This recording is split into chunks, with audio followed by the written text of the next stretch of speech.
Yeah. Zinedine? Yeah. I'm Dale, mate. How you doing? Alright? Yeah.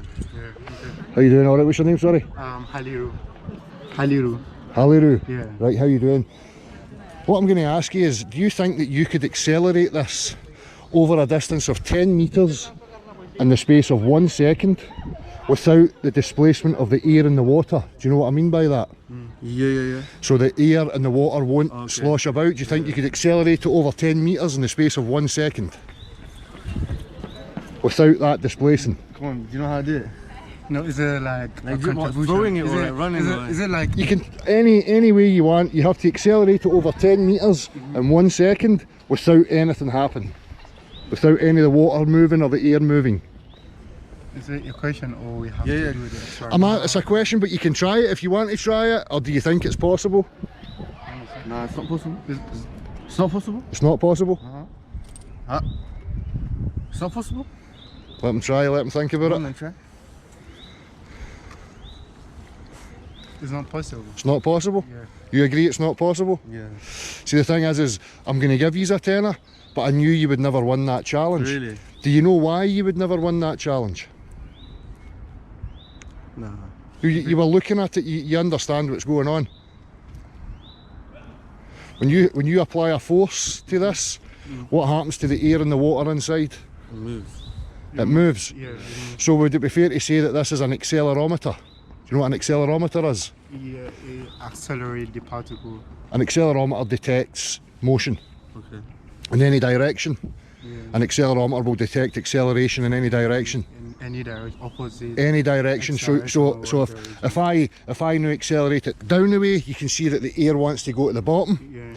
Like so. If I go that way, so what you find, if I give you that back just to hold it, you always find that the air is always going towards the direction of acceleration.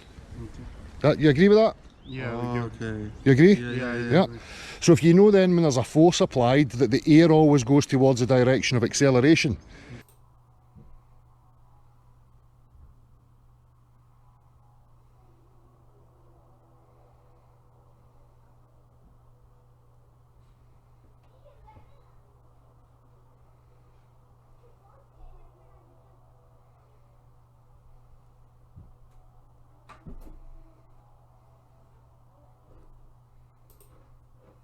Do you believe that there's an acceleration downwards?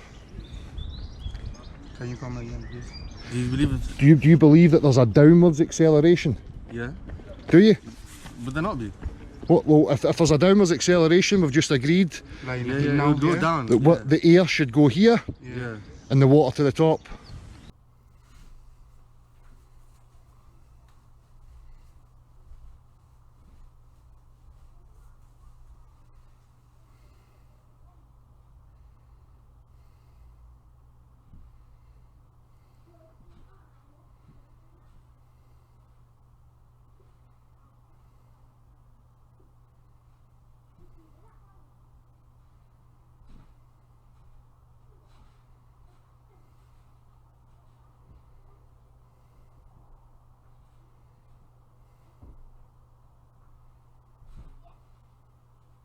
What do you think happens when you let it go? Shall I let it go? Let it go. So you see that the air stayed exactly where it was. There's no down acceleration. There's no downwards acceleration. Yeah. Exactly. That's the point of this discussion. Because it's claimed that there is a downwards acceleration. Yet when we do tests, we see that there's no displacement of that. Again, if I actually accelerate it downwards, you can see. You see the air wants to go here. The air always goes towards the direction of travel, regardless of what way I move that. You understand that? Yeah. Right. So do you believe the Earth's a globe? Yeah. There is what? The Earth is a round ball. Yeah, I believe. You believe that also? Yeah. So on a round ball there must be downwards acceleration? No. I've had. No? Physics is not my thing. So the globe Earth doesn't claim downwards acceleration? Do you what? The globe Earth Yeah. claims that there's a downwards acceleration. Well, if I let The something... globe, as in the globe. Yeah, the Earth. Yeah. So when I let that go, Yeah. they claim there's a force acting that accelerates that towards the Earth. Oh, Yeah. You understand? Yeah. Now we've just established through an accelerometer that if there's a force acting, we see the air move towards the direction of acceleration. But yet when I let that go, you ready to catch it? You catch it for him. Ready? Right, get down. Ready? Yeah. No movement. Right, okay. No movement. So the air's here right now and the water's beneath it. So what way is the force acting right now? Down. Downward. No. No, if the what? The air's here. Yeah. Remember, the air always goes towards the direction of the force, the acceleration. Yeah. So if the air's at the top, what way is the force acting right now? Upwards. Opposite. In the opposite. You're correct. Yeah. Upwards. Because the air's here Yeah. and the water's beneath it. Yeah. So if it's a globe, if the Earth is a globe and the force is acting upwards, how can that be possible? How can the Earth possibly be a globe if we know that the force is acting upwards right now? It's not like the density of the gas and the liquid. No, but well, here's another interesting thing. Density and buoyancy. So if you hold that for me, density would be when you put something dense in here, it would appear to sink to the bottom. Yeah. If there's an air bubble here, it rises up through this medium. You understand that? So see as that air bubble's rising up through here, say it gets halfway, and then I let that go, what do you think happens to the air bubble? Do you think it keeps travelling up through the water? Yeah. Doesn't. Stops immediately.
Stops immediately. So if the air bubble's rising and it gets to here and then I let that go, the air bubble stops immediately. Because the force is no longer from the Earth, is no longer acting to cause that displacement. Once it hits the Earth, the air bubble starts to move again. Oh, you know physics? I do fluid mechanics and all of that. Oh, brilliant! So can you get involved in this then? I'll go back to the start. Right.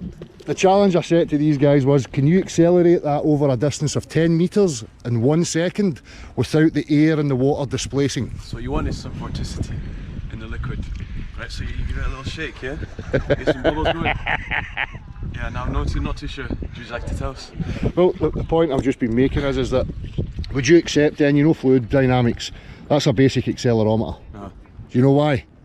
Because whatever way I accelerate it, the air will correlate, being that the air will move towards the direction of travel. Regardless of what direction I accelerate it in, the air will always go.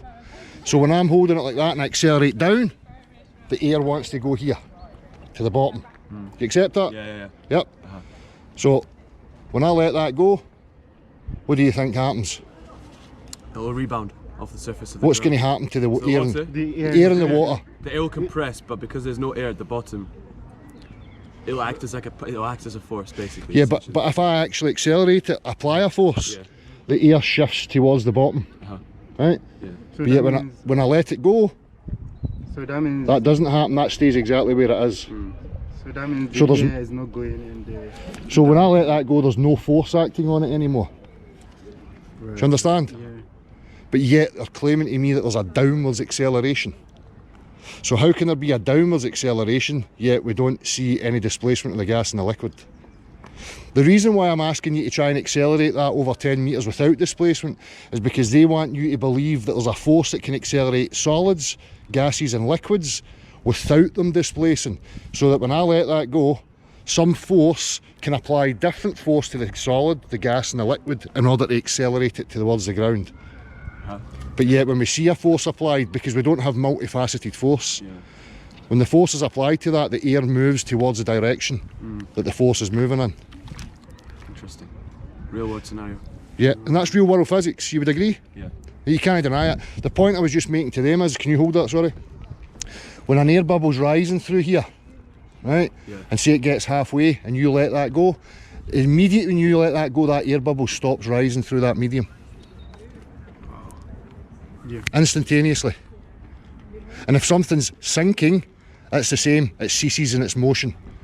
Relative to that, it all just freezes instantaneously until it impacts the earth again, and then the air bubble starts to rise again. So my question to these guys was, when I'm holding that like that, and you know the air's at the top, what way is the force acting? Right now? Yep. Stationary, no? Is it not like up Well, if the air's here, Yeah. what way is the force acting? downwards? No, because it'd be down here. Because if there's a Way force, upwards. so the force is acting upwards. So you know that, you can see that, it's physics. What, yeah, the little bubble. So, if the force is upwards, how can the earth be a globe? Because a globe would tear itself apart. Are you flat earther? I'm a skeptic. Flat, the Earth's, That's good. the Earth's obviously no flat, because there's hills and there's valleys. You know, it's level. I would say level, but it levels an orientation, which is perpendicular to the plumb. A plumb line shows you the direction that we're travelling in right now. Yeah. You understand that? Got you. Again with this, if there was an actual downwards acceleration and I let that go, what I should see is the air shift towards the bottom and displace.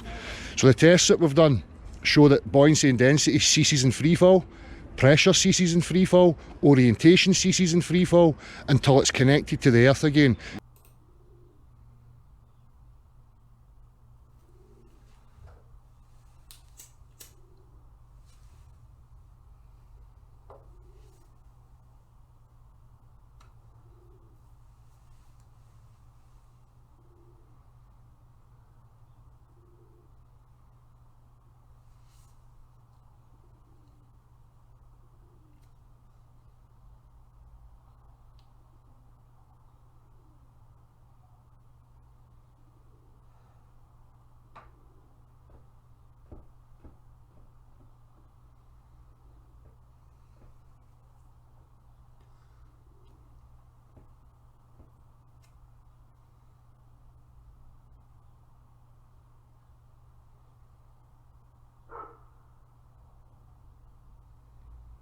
And then all those things return.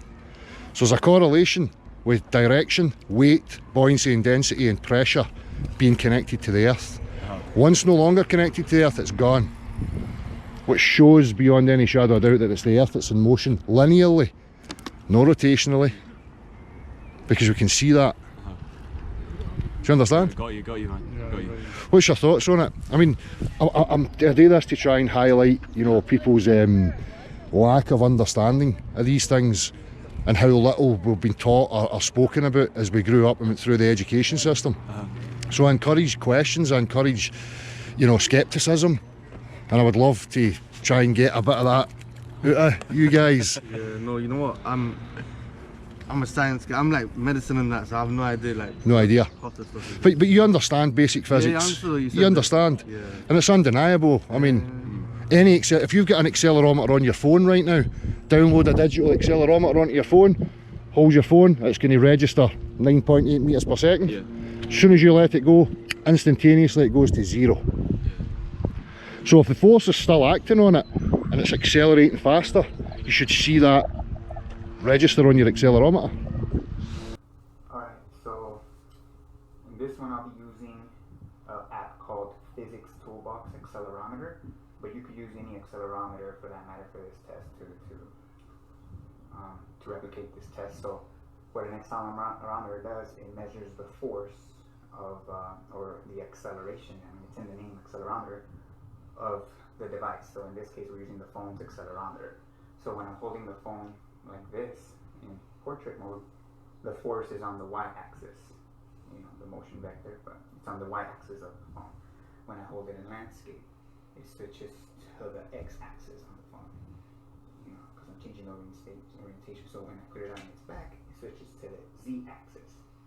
So when I accelerate the phone up, the g-force increases. And I'll be slowing down the video so we can get a better look. But I'm going to go ahead and accelerate this.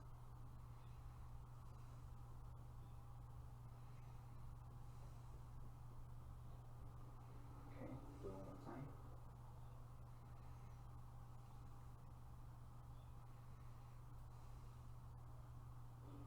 Now, I'll be doing a free fall test.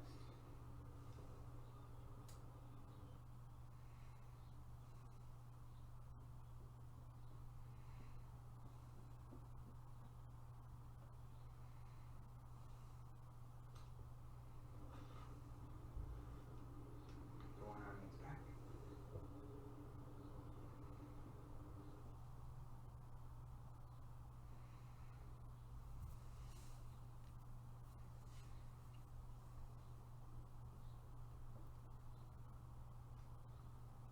And the last one, I'll be tossing it up.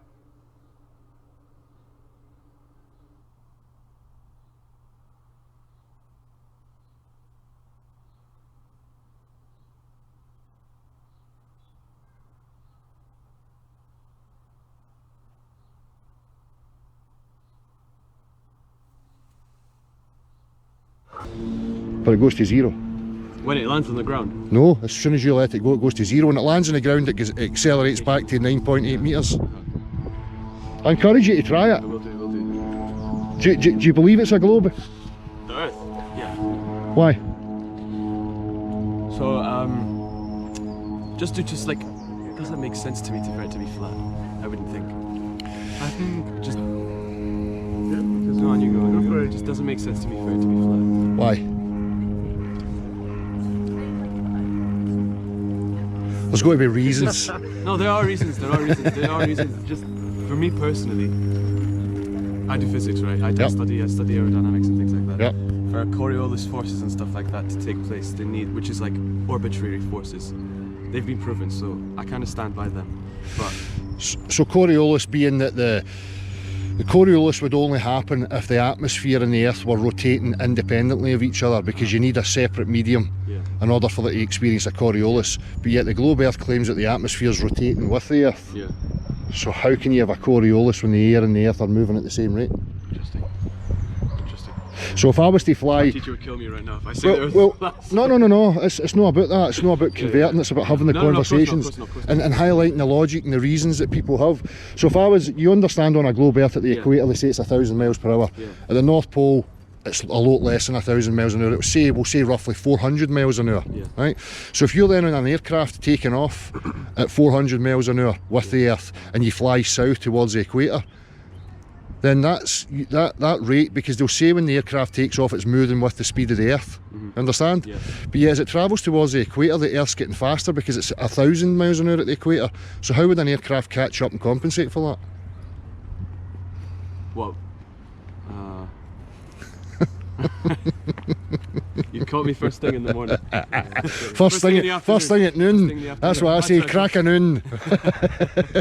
I had to adjust. Yeah, it's interesting. It's a good thought though. It's a good thought to get springing though. Yeah, I mean the Coriolis and stuff is another aspect, but anything else that you could justify having the belief, because right now, as far as I'm concerned, it's a belief you have, it's no knowing, because you've never experienced the Earth as a globe. When you experience the Earth, you don't experience curvature, you don't experience rotational motion. You don't. But that's also because it's not a significant distance Yeah. that you'd be able to see within a short span of distance. You know what I mean? So you wouldn't be able to see the curvature of the Earth from a short span of distance. But I guess we'll leave it to the astronomers when they go up, film their little things on the moon and stuff like that. So images. if I showed you on the TV that I could fly, would Yeah. you accept it? It's possible. But I couldn't show you right now. All right, then no, I wouldn't believe it. But if I say, I can't show you right now, but here's some TV footage of me flying, Yeah. you would accept that? That's not your reasoning. I know hop on you're. a plane and I know you're smarter than that.